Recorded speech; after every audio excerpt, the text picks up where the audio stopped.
ॐ अग्ने ब्रह्मगणेश्वधर्मस्यान्तरिक्षं दृढब्रह्मवनि तत्त्वातक् छत्रवाणि सजातपुप्त्यान भ्रातृव्यवधाय छत्रस्यमसि दिवं दृश्य ब्रह्मवाणी त्वाच्छत्रवनि सजातविप्नानि धामानि भ्रातृव्यवधाय विश्वभरन्ता एव पादमः चित्तं निर्विश्वानि तपसा तपस्ध्वम्। नमस्ते जी, वैदिक राष्ट्र में आपका स्वागत है। आज का हमारा विषय है स्वाध्याय व नियमित जीवन अपनाएं। आज के इस लेख के लेखक हैं वैदिक विद्वान डॉक्टर अशोक आर्य गाजियाबाद से। आगे बढ़ने से पहले आपको बता दें कि वैदिक राष्ट्र पर हम लगातार वेद के सिद्धांतों से जुड़े हुए विषय आपके लिए लेकर आते हैं। इसीलिए वैदिक राष्ट्र को लाइक करें, शेयर करें, सब्सक्राइब करें, बेल आइकन की घंटी को दबा दें और अपने कीमती सुझाव कमेंट करना ना भूलें और वेद प्रचार के इस अमूल्य कार्य में हमारा सहयोग करें। आइए आगे बढ़ते हैं, विषय की ओर चलते हैं। मानव को कभी भी अपने स्वरूप को तथा अपने जीवन के उद्देश्य को नहीं भुलाना चाहिए। ऐसा करने से ही हम अपने जीवन में स्वाध्याय को अपनाते हुए जीवन को एक नियम के अनुसार चलावेंगे। इस बात को यह मंत्र कह रहा है। मंत्र इस प्रकार है। ॐ अग्ने ब्रह्मगणेश्वधर्मस्वान्तरिक्षं दृश्य ब्रह्मवाणी त्वच्छत्रवनि सजात विप्त्वानि धामानि भ्रातस्य वधाय वर्धस्यमसि दिवं दृश्य ब्रह्मवाणी त्वच्छत्रवानि सजात विप्नानि धामानि भ्रातवस्य वधाय विश्वभरन्त एव स उपाद्यामि चितं स्त्योनानि ध्रुवणस्य तपसा तपस्ध्वम्। यजुर्वेद मंत्र संख्या 18। इस मंत्र में 6 बिंदुओं पर विचार करते हुए परमात्मा इस प्रकार उपदेश दे रहे हैं। प्रथम, ज्ञान की उन्नति का मूल है। हे जीव, तेरे अंदर बुद्धि दी गई है ताकि तू सब प्रकार के ज्ञान को प्राप्त कर सके। ज्ञान सब प्रकार की उन्नति का मूल स्रोत है। इसीलिए तू उन्नतशील कहा जाता है, क्योंकि तेरे अंदर ज्ञान को प्राप्त करने बढ़ाने की सदा इच्छा बनी रहती है। अतः तू निरंतर ज्ञान को प्राप्त करने के प्रयास में लगा रहे।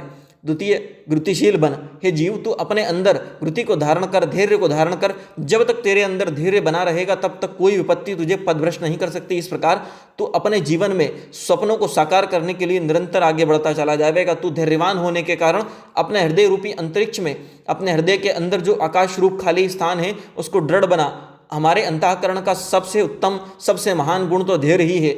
यह धैर्य अर्थात यह धृति ही हमारे धर्म के अन्य सब अंगों का आधार है। इससे ही धर्म चलता है, इसके आधार पर ही धर्म खड़ा है। यह ही हमारे कल्याण का कारण है। मनु महाराज ने इसे धृति धर्म का प्रथम लक्षण कहा है। तृतीय, शत्रुओं के नाश में समर्थ बन। हे जीव, तू शत्रुओं के, अपने अंदर के बाहर के शत्रुओं के विनाश के लिए सामर्थ्य प्राप्त कर। यह कैसे संभव होगा? इस निमित्त परमपिता परमात्मा उपदेश कर रहे हैं कि हे जीव, तू अपने अंतःकरण का संपादन करने वाला है, अपने अंतःकरण को एक नियम से बांधने वाला है। तू ही ज्ञान का उपभोग करने वाला, सेवन करने वाला, उपयोग करने वाला है। इसके नाते सदा उत्तम ज्ञान का संकलन कर ग्रहण कर। तू ही सब प्रकार के बलों को प्रयोग करने वाला है। इस प्रकार ही नहीं, सब प्रकार के उत्तम यज्ञों को करने वाला तू ही है। इस प्रकार के गुणों से युक्त संपन्न तुझे मैं अपने समीप स्थान देता हूँ। मानव जीवन का मुख्य उद्देश्य परमपिता की समीपता को पाना है। वह सदा उस पिता के निकट अपना आसन लगाने की इच्छा रखता है। इस इच्छा को पूर्ण करने के लिए वह उसका सदा स्मरण करता है, उसके गुणों का गान करता है। उस पिता ने ही ऊपर की विधियां दी हैं जिनके करने से उसकी समीपता मिलती है। जीव को पिता ने उपदेश किया है कि तू यह सब कुछ कर, इससे ही मैं तुझे समीप स्थान दूंगा। जब उस पिता की निकटता मिल जाती है तब जीव उस प्रभु के निकट आसन प्राप्त कर लेता है तो उसमें शक्ति आ जाती है। वह इतनी शक्ति का स्वामी बन जाता है कि वह अपने सब प्रकार के शत्रुओं का नाश कर सके। चतुर्थ, शत्रु विनाश करने के लिए प्रभु की निकटता पा। हे प्राणी, तेरे अंदर अत्यधिक धारक शक्ति होने से तू भरपूर स्मरण शक्ति का भी स्वामी बन गया है। स्मरण शक्ति मानव को तब तक रहती है जब तक किसी विषय का स्मरण वह तब तक ही रख सकता है जब तक उसे धारण शक्ति है, इसे संभालने की शक्ति है। इसीलिए ही प्रभु को कह रहे हैं कि तू ने यत्न करके अपने अंदर धारण शक्ति को बढ़ाया है, जिससे तेरी स्मरण शक्ति दृढ़ हो गई है। इस स्मरण शक्ति के उपयोग से तू अपने मस्तिष्क को मजबूत कर, प्रबल कर। इस मस्तिष्क प्राणी का दुलोक ही होता है। यह ही सब प्रकार के ज्ञान को एकत्र कर उसे देने वाला होता है। यह सब दृढ़ होगा जितना तो तेरे अंदर की ज्ञान शक्ति निरंतर बनी रहेगी। तूने जो अपनी स्मरण शक्ति से ज्ञान एकत्र किया है, धारण किया है, इस ज्ञान से मस्तिष्क उज्ज्वल बनेगा। तेरे अंदर ज्ञान का सेवन कर, इसे निरंतर बढ़ाने की अभिलाषा है। इसी अभिलाषी को ही तू अपने निकट आसन देता हूँ मैं। इसीलिए तू आ मेरे निकट बैठ। जब तू मेरे निकट आसन लगा लेगा तो काम, क्रोध, मद, लोभ, अहंकार आदि शत्रु तेरे से भयभीत होंगे। तेरे अंदर इतनी शक्ति आ जाएगी कि तू इन सब का विनाश बड़ी सरलता से कर सकेगा।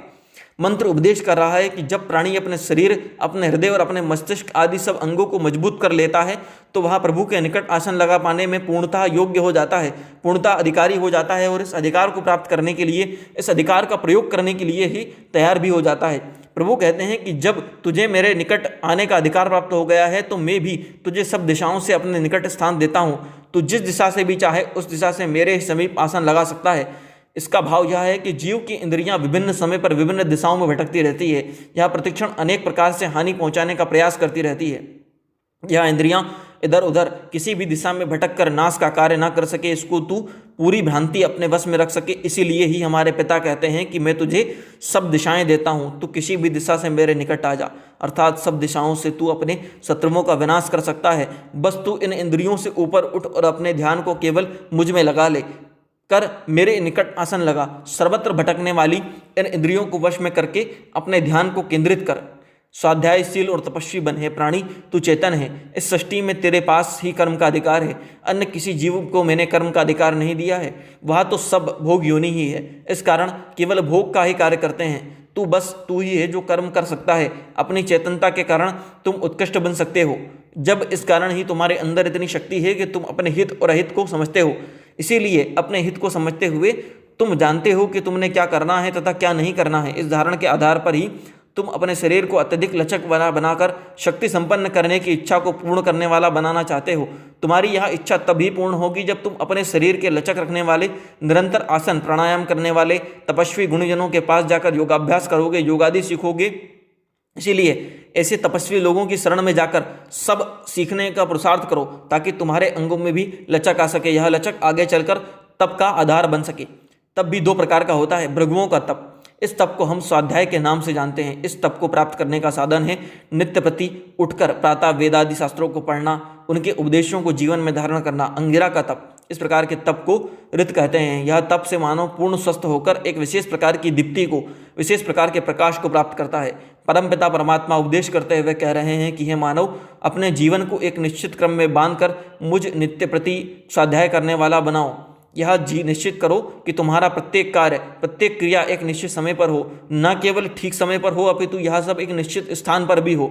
अर्थात हमारी क्रियाओं का, हमारे कार्यों का स्थान भी निर्धारित होना आवश्यक है। इससे तू भृगुओं की भ्रांति बनेगा जिन्होंने सब रसों का अंगीकार कर लिया होता है, ग्रहण कर लिया होता है। ऐसे अंगरसों की भांति अपने स्वाध्याय को ऐसी ही दीप्ति प्रदान करो, ऐसे ही प्रकाश के पुंज के समान बनाओ। ज्ञान की दृष्टि से तुम ऐसे ऋषि बनो कि जो अपने विषय के सर्वगुण संपन्न हो। बल का जब प्रश्न आवे तो तुम अपने आप को एक महान मल्ल के रूप में सिद्ध करो। जब बुद्धि की शक्ति दोनों आ जावे तो तुम आदर्श पुरुष कहलाने के अधिकारी बनोगे।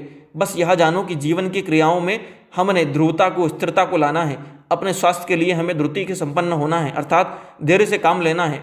मस्तिष्क की उज्ज्वलता के लिए हमने धैर्य को धारण करना है, अर्थात प्राप्त ज्ञान को संभालना है, स्मरण रखना है। ओम।